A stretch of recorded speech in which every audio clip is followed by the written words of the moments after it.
Everyone, আসসালামু আলাইকুম। কেমন আছেন সবাই? Memes lifestyle and craft channel থেকে আমি মাকসুদ আক্তার মিম আপনাদের সবাইকে আমার আরও একটি নতুন ব্লগ ভিডিওতে স্বাগত জানাচ্ছি। সকালের শুরুটাই পাখিগুলো দিয়ে। পাখিগুলোকে সকালের খাবার দিয়ে এদের সাথে বসে কিছুটা সময় কাটাতে আমার বেশ ভালো লাগে। এই অস্ট্রেলিয়ান ঘুঘুগুলো ডিম দিয়েছে। আজ থেকে ঠিক 18 দিন পর বাচ্চা দিবে। তার পাশে এই পাখিটা হচ্ছে দেশীয় ময়না পাখি। এই পাখিটা যখন আরো বড় হবে তখন এটি কথা বলবে। ইতিমধ্যে এটিকে কথা শেখানোর চেষ্টা করছি। কয়েকদিন পর হয়তোবা পাখিটি কথা বলবে ঠিক মানুষের মতো। পাখিগুলোকে খাবার দেওয়ার পর চলে আসলাম বিছানা গোছাতে।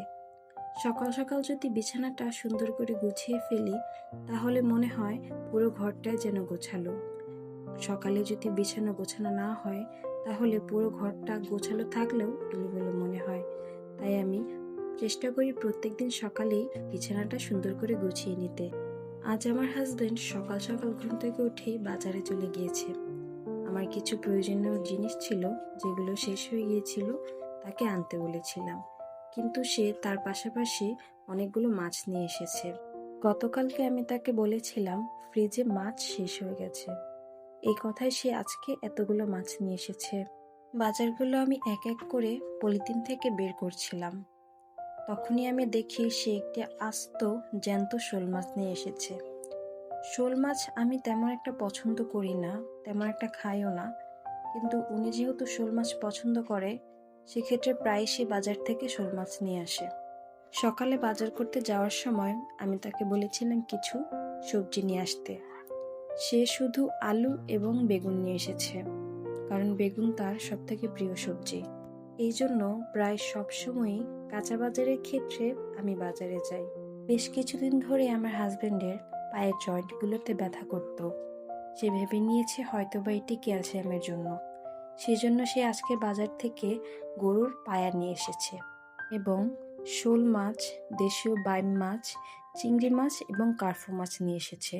কার্ফু মাছ আমার ভীষণ পছন্দের। কার্ফু মাছের ক্ষেত্রে উনি সবসময় ডিমোলা মাছটাই পছন্দ করেন, কারণ মাছের ডিম ওনার কাছে অনেক ভালো লাগে। যেদিনই উনি বাজার থেকে মাছ আনে সেদিন যেন আমার কাজটা আরও বেড়ে যায়, কারণ এই মাছ কাটা বাছা ধোয়া করতে করতে যেন সারাটা দিন পার হয়ে যায়। এই মাছগুলো সব বেসিনকে নিয়ে এক এক করে ধুয়ে ফ্রিজে উঠিয়ে রাখতে রাখতে আমার দুপুর হয়ে যায়। মাছগুলো ধোয়া শুরু করার আগেই অফ ক্যামেরায় আমি নাস্তাটা সেরে নিয়েছি, কারণ একবার যদি মাছ ধোয়া শুরু করে দেই সেক্ষেত্রে নাস্তা করার সুযোগ পাবো না। কার্ফু মাছগুলো সুন্দর করে ধোয়ার পর আমি চিংড়ি মাছগুলো সুন্দর করে কেটে তারপর ধুয়ে নিয়েছি, আর বাইম মাছগুলো আমি পলিথিন সহ ফ্রিজে রেখে দিয়েছি, কারণ আমি মাছ কাটতে পারি না। কাল যখন হেল্পিং হ্যান্ড আসবে তাকে দিয়ে এই মাছগুলো কাটিয়ে তারপর ধুয়ে রাখতে হবে। আমার বিয়ের আগে আমি কখনো মাছ কাটিনি। আমার মা কখনো আমাকে মাছ কাটার কথা বলেওনি, কারণ আমি মাছের ঘ্রাণ তেমন একটা পছন্দ করতাম না। একটি মেয়ের বিয়ের পর সে ওই কাজগুলো সব থেকে বেশি করে যে কাজগুলো তার একসময় পছন্দের না, কারণ এগুলো তাকে করতেই হবে। মাছ ধোয়ার পর আমি বেসিনটা সুন্দর করে ভিম দিয়ে ধুয়ে নিচ্ছি, কারণ এই সিঙ্কে নানান ধরনের কাজ করা হয়। মাছ ধোয়ার পর সিঙ্কটা যদি না ধোয়া হয় সেক্ষেত্রে বিভিন্ন ধরনের রোগ জীবাণুর আক্রমণ হতে পারে।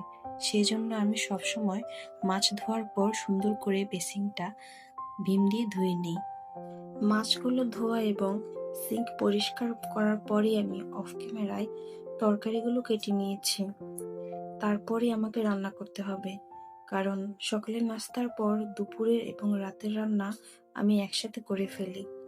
আমি সবার আগে মাছের ডিমটা সুন্দর করে আলু দিয়ে রান্না করব।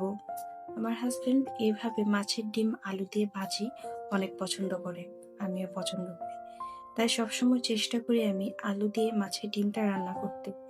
তরকারির মধ্যে মাছের ডিম দেওয়া হয়, কিন্তু বেশিরভাগ সময় এভাবে ভাজি করে খাওয়া হয়।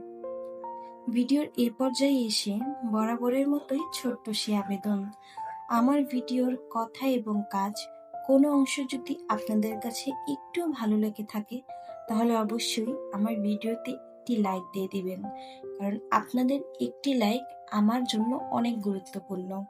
লাইকের পাশাপাশি যারা আমার চ্যানেলটিকে সাবস্ক্রাইব করেননি তারা অবশ্যই আমার চ্যানেলটিকে সাবস্ক্রাইব করে অল অপশনটি অন করে দিবেন।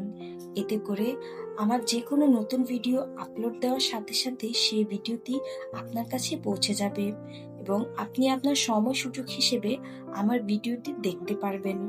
যারা ইতিমধ্যে আমার চ্যানেলটি সাবস্ক্রাইব করে দিয়েছেন তাদেরকে আমি জানাচ্ছি অসংখ্য ধন্যবাদ। যেই কথা সেই কাজ। এই মাছ ধুয়ে রান্না করতে করতে আজ আমার দুপুরে 2টা বেজে গেছে। রান্না শেষ করে আমি বেডরুমে চলে এসেছি আমার ওয়ার্ড্রোবের উপরের এই কাপড়টি সরিয়ে নতুন একটি কাপড় বিছাতে। অনেকদিন ধরে ওয়ার্ড্রোবের উপরে কাপড়টা চেঞ্জ করি না, সেই জন্যই অনেকগুলো ধুলো জমে গেছে। আমি এই ধুলোগুলো একটি শুকনো কাপড় দিয়ে মুছে তারপর স্প্রে দিয়ে মুছে দিচ্ছি। আমি আমার প্রথম ভিডিওতে বলেছিলাম নতুন দাম্পত্য জীবন শুরু করেছি, এই জন্যই আমার ঘরে তেমন আসবাবপত্র নেই। আমার ঘরে একটি ড্রেসিং টেবিল নেই, সেই জন্য এই ছোট্ট আয়নাটি আমি ইউজ করি। অবশ্যই ভবিষ্যতে একটি ড্রেসিং টেবিল কেনা হবে, কিন্তু সেটা এখন হচ্ছে না, কারণ স্বাদ আছে কিন্তু বর্তমানে সামর্থ্য নেই। আমি যখন ভিডিওটিতে ভয়েস দিচ্ছিলাম তখন বাহিরে প্রচুর বৃষ্টি হচ্ছিল, যার জন্য অনেক শব্দ হচ্ছে। আপনারা অবশ্যই এই শব্দটি অ্যাভয়েড করবেন এবং আমার ভিডিওটি মনোযোগ দিয়ে দেখবেন। ওয়ার্ড্রোবটি মোছার পর এর উপরে আমি একটি নতুন কাপড় বিছিয়ে দিচ্ছি, কারণ তা না হলে ওয়ার্ড্রোবের উপরে অনেক ধরনের ধুলাবালি পড়ে এটি নষ্ট হয়ে যাবে। ওয়ার্ড্রোবের উপরে এই ফুলটিতে অনেক ধুলো জমেছিল, এটি আমি পরিষ্কার করে তারপর রেখে দিয়েছি। তার সাথে সাথে এই যে আমার সেই ছোট্ট আয়নাটি, এটি হচ্ছে আমার বিয়ের আয়না, এটি আমি এখন ইউজ করি। এই আয়নাটি আমি সুন্দর করে মুছে তারপর রেখে দিয়েছি। তার সাথে এই মানি প্ল্যান্টটি এখানে থাকে, এতে করে রোদের আলোতে মানি প্ল্যান্টটি সুন্দর থাকে। ভেবেছিলাম হাতের এই কাজগুলো শেষ করে গোসল করে নেব, কারণ ইতিমধ্যেই বিকাল 3টা বেজে গেছে। কিন্তু হঠাৎ দেখি আকাশের অবস্থা ভালো না, দিনটা কেমন মেঘলা মেঘলা। সেই জন্য ছাদে গিয়ে ছাদ থেকে কাপড়গুলো নিয়ে আসলাম। সেই কাপড়গুলো সুন্দর করে গুছিয়ে রেখে দিচ্ছি, কারণ এই কাপড়গুলো যদি এখন গুছিয়ে না রাখি সেক্ষেত্রে দেখা যাবে অনেকগুলো কাপড় জমে যাবে এবং সেগুলো গোছাতে কষ্ট হবে। গৃহিণীদের কাজ যেন শেষই হতে চায় না, একটার পর একটা কাজ লেগেই থাকে, কিন্তু তবুও আমরা গৃহিণীরা সবগুলো কাজ সুন্দর করে মন দিয়ে করি, কারণ সংসারটা আমার, সংসারটা গুছিয়ে রাখতে ভালো লাগে। আজ এই পর্যন্তই আমার ভিডিওটি শেষ করছি। নতুন কোনো দিন নতুন একটি ভিডিও নিয়ে আবার আপনাদের সাথে হাজির হব। সে পর্যন্ত আপনারা সুস্থ এবং ভালো থাকবেন। আল্লাহ হাফেজ।